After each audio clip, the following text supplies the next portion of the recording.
Alexa, play Midnight Rain by Taylor Swift. Why would they write that? I need to go on Tumblr immediately. What if that was my last straw? Everybody knows. It literally makes me sick to my stomach. I'm scared. It's so invisible string. Why would they do that? I'm losing my mind. I want to start a series on my channel where I take books that I love and do really in-depth spoiler reading vlogs for them, so I can get all my thoughts out, reactions in real time, and just get into more detail than I would with like a wrap-up or even just like a regular reading vlog. And first up, in honor of the movie coming out in a few weeks, we have Red, White, and Royal Blue. I love this book. I read it for the first time a few years ago, and then I actually just reread it last month. I just can't stop thinking about them. It's definitely my current hyperfixation book. Just a brief synopsis in case you are watching this and haven't read the book. Basically, Alex is the first son of the President of the United States, and he falls in love with Henry, the Prince of England. So let's just get into it. Let's start reading. Literally page 10, and I already have something to say. They're on the plane on the way to the wedding. Cassius glances over and swears, "You gonna ask him to dance then?" Alex rolls his eyes, suddenly imagining twirling around a ballroom while Henry drones sweet nothings about croquet and fox hunting in his ear. The thought makes him want to gag. In his dreams, "Aw," Nora says, "you're blushing." Everybody knows. Everybody knows. I'm obsessed with the detail of Henry being in one of June's magazines. It's so invisible string. Like, they haven't even interacted yet. It's literally page 11, and I like have goosebumps. Like, I'm just obsessed with them. Alex still doesn't really know what kept drawing him back, only that he would sneak into June's room and find the page and touch his fingertips to the boy's hair as if he could somehow feel its texture if he imagined hard enough. I'm actually not done, because the next paragraph is, he also thought about prying up the staples with his fingers and taking the picture out and keeping it in his room, but he never did. His fingernails were too stubby. They weren't made for it like June's. Like a girl's. Why would they write that? Henry's better than me, because honestly, Alex really is a dick in the beginning. I'm really excited for the movie to come out. I've watched the trailer like 10 times, but one thing I'm nervous about is something I love so much about this book is how like intimate it is. And just from like watching a million rom-coms in my life and watching the trailer, I feel like they're going to lose that a little bit. And here's one example of why. So in the book, this is when Alex is at the palace overnight for their first day, like pretending to be friends. A light flicks on in the hallway, and the person who comes padding into the kitchen is none other than Prince Henry. He's rumpled and half awake, shoulders slumping as he yawns. He's standing in front of Alex wearing not a suit, but a heather gray t-shirt and plaid pajama bottoms. He has earbuds in, and his hair is a mess. His feet are bare. He looks alarmingly human. And then after this scene, when Henry's leaving, as he leaves the kitchen, he pauses in the doorframe, considering. "I didn't know you wore glasses," he says finally. And in the trailer, you can see that Henry's wearing like a suit. He has like his jacket off and his tie is like a little loose, and Alex is wearing a t-shirt, but I'm just scared that those like little moments are gonna be gone because they're just so sweet and special. I love homoerotic supply closet fighting. I am a human first and a forced proximity stan second. I look so weird reading this book because I'm just like this. Like fully smiling ear to ear like an idiot. I just read the turkey scene and caught myself literally like this. I know my brain is rotted because they're going to sleep and they need to hang up, so they're saying like, okay. All I can think about is maybe okay will be our always. I love you, John Green. I'm at the New Year's party scene. This scene is the epitome of like giggling, blushing, kicking my feet. Ugh. When Alex says, "Here, watch me," and Henry says, "I am."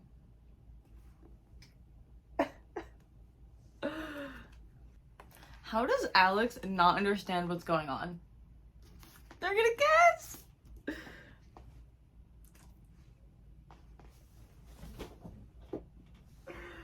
It's so good.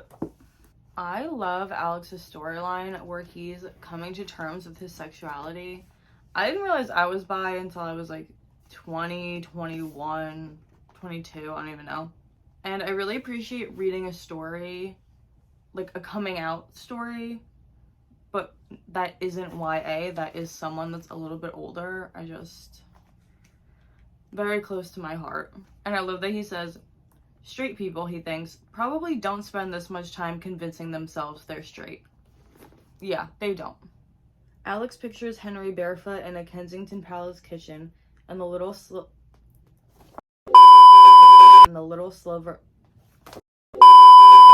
Alex pictures Henry barefoot in a Kensington Palace kitchen, and the little sliver of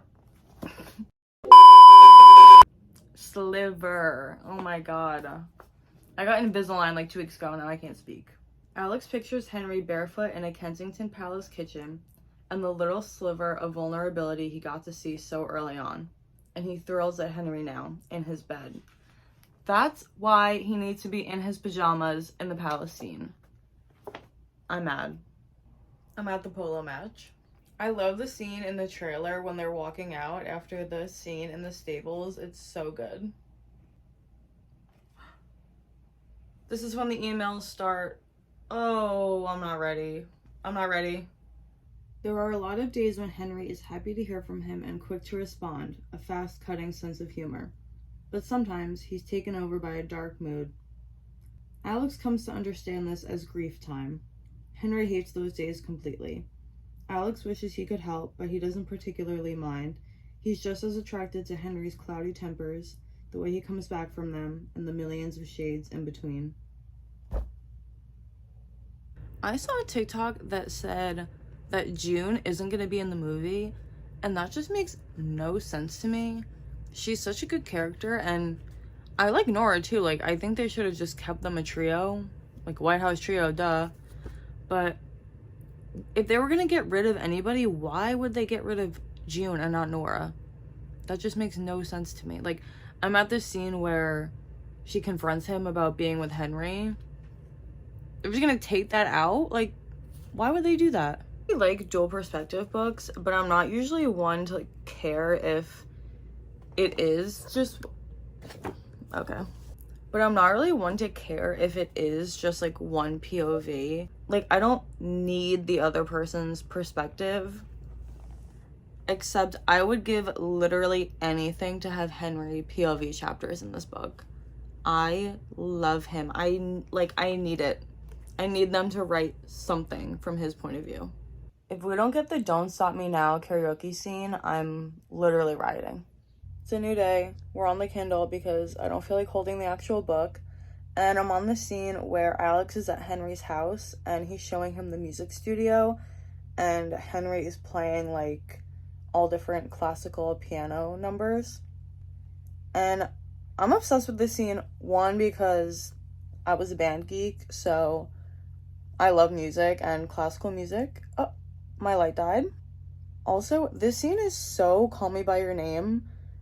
I've never realized it, but it reminds me so much of the scene where Elio's playing piano and he's like playing all the different songs like the other composers would play them.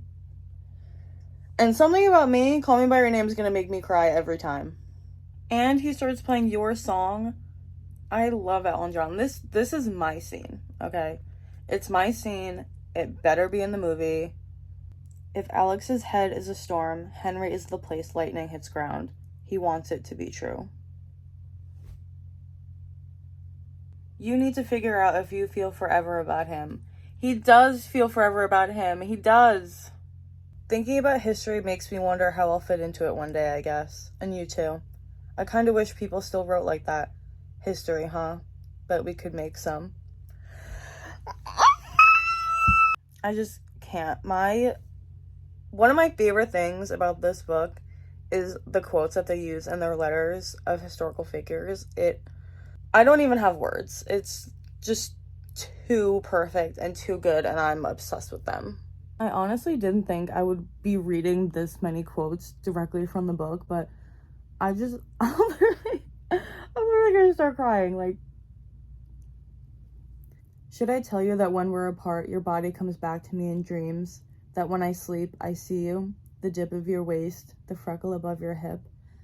And when I wake up in the morning, it feels like I've just been with you, the phantom touch of your hand on the back of my neck, fresh and not imagined. That I can feel your skin against mine, and it makes every bone in my body ache. That for a few moments, I can hold my breath and be back there with you, in a dream, in 1,000 rooms, nowhere at all. I was literally gonna start crying. I think perhaps Hamilton said it better in a letter to Eliza. You engross my thoughts too entirely to allow me to think of anything else. You not only employ my mind all day, but you intrude upon my sleep. I meet you in every dream, and when I wake, I cannot close my eyes again for ruminating on your sweetness. What if that was my last straw? It honestly, genuinely makes me sick to my stomach that their emails get leaked. They are so intimate and romantic.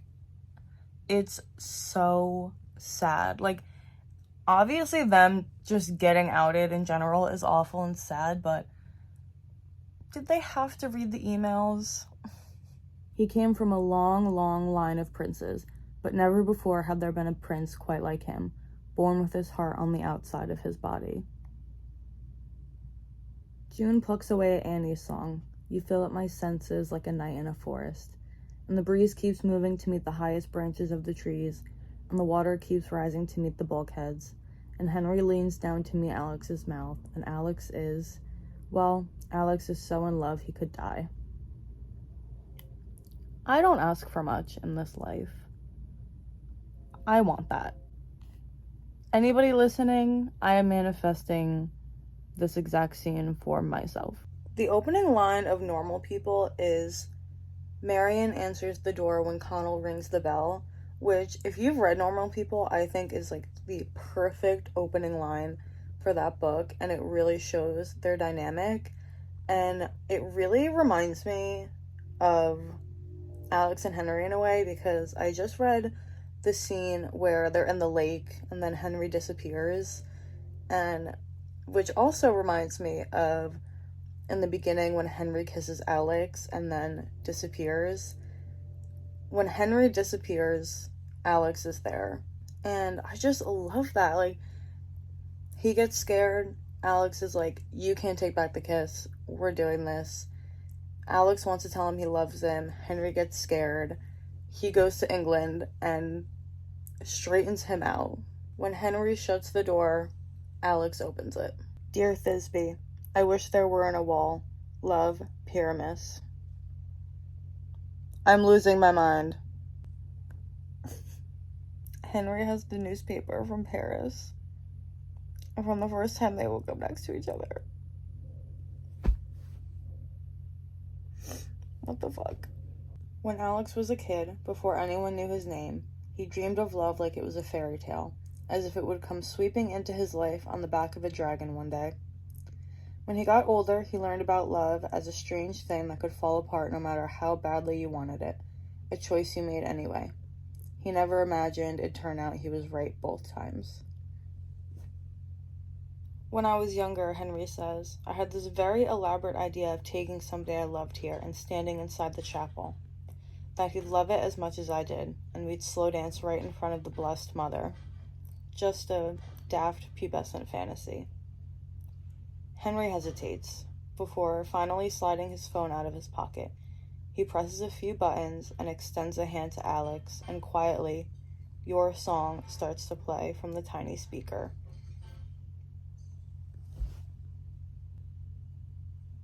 I know this is unrealistic, but I want the museum scene in the movie to be a word-for-word, shot-for-shot remake.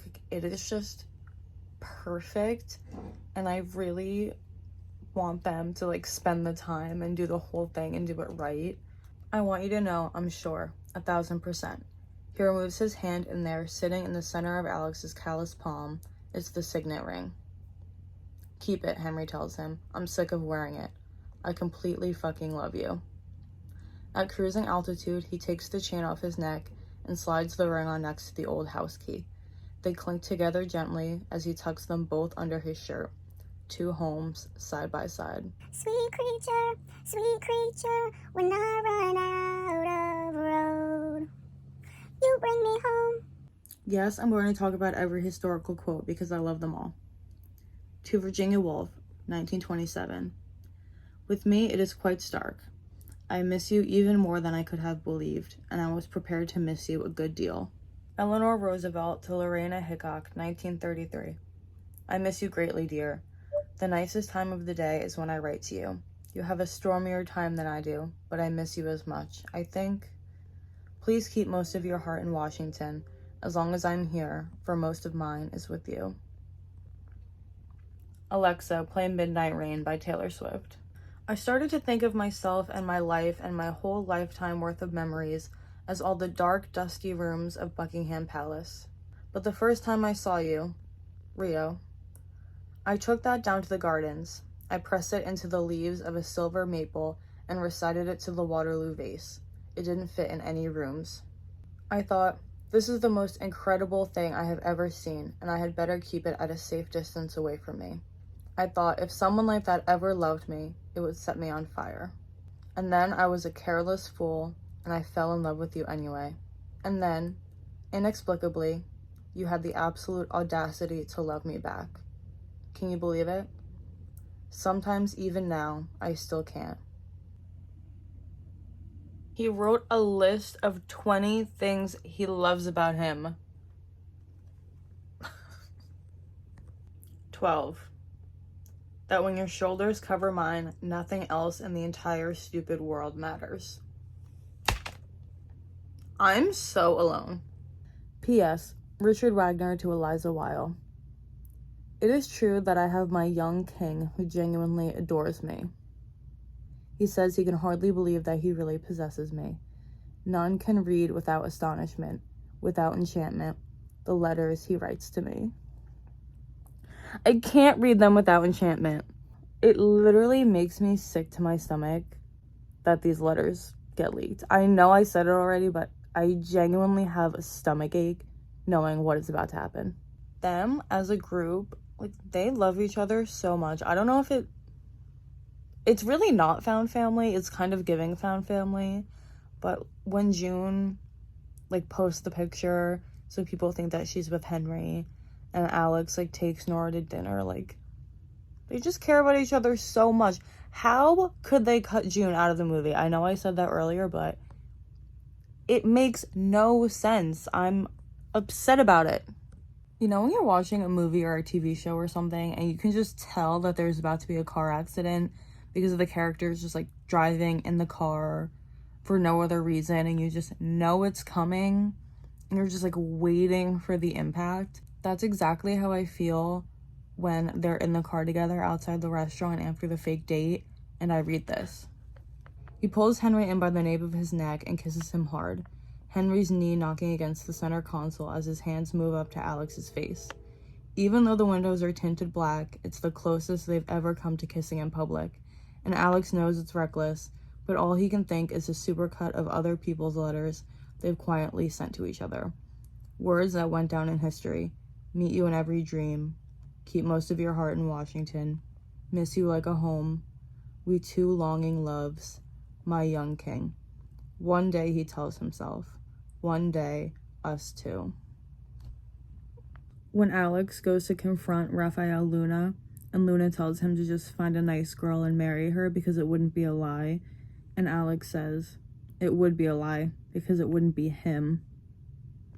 This book, and I mean this as a compliment, reads like fan fiction in the way that part of the reason why fan fiction works so well is because you're already emotionally attached to the characters before you even start reading.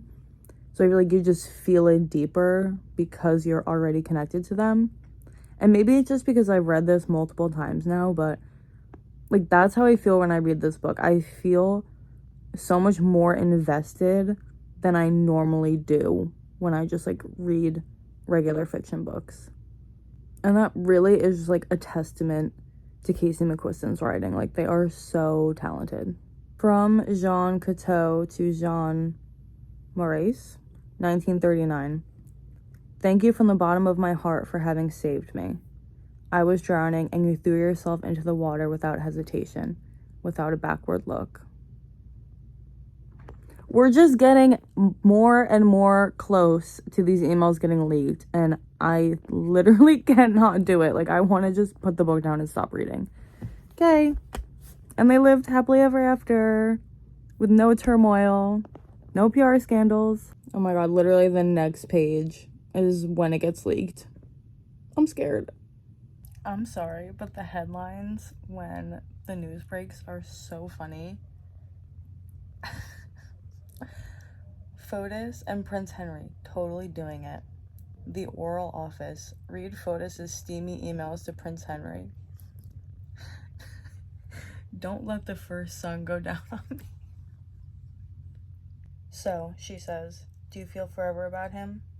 And there's no room left to agonize over it. Nothing left to do but say the thing he's known all along. Yeah, he says.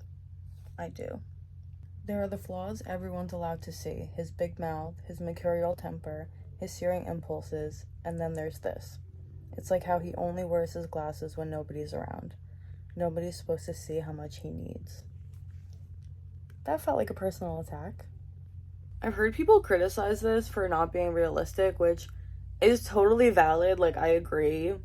At this time, it is completely unrealistic, but I don't really care. I feel like it's kind of comforting in a way that everything works out so perfectly. Like, it is best case scenario, but it's fiction. Like, I don't think that's a bad thing. I'm gonna start crying again. A banner on the side of a bridge in Paris that reads, Henry and Alex were here. A hasty mural on a wall in Mexico City of Alex's face in blue, purple, and pink. A crown on his head. A herd of people in Hyde Park with rainbow Union Jacks and Henry's face ripped out of magazines and pasted onto poster boards reading, Free Henry. No, I can't. A crowd of teenagers in front of the White House wearing homemade t-shirts that all say the same thing in crooked Sharpie letters, a phrase he recognizes from one of his own emails. History, huh? I am the first son of the United States, and I'm bisexual. History will remember us. I can't watch Nick come out in season 2 of Heartstopper and then read this. Like, it's too much in a short period of time. When Alex sees the picture of them that they took for the magazine, and it's like the candid shot and not a pose shot, the way Henry's looking at him in the picture is so affectionate, so openly loving, that seeing it from a third person's perspective almost makes Alex want to look away, like he's staring into the sun. He called Henry the North Star once. That wasn't bright enough. He thinks about Brooklyn, about Henry's youth shelter there. His mom knows someone at NYU Law, right? I need to go on Tumblr immediately and look up fan art of them in a brownstone in New York being in love. Alex is the archer and Henry is the mirror ball. That's it. That's all I have to say. Alex bringing Henry to his house in Texas and unlocking the door with the key around his neck. I love them. I love them.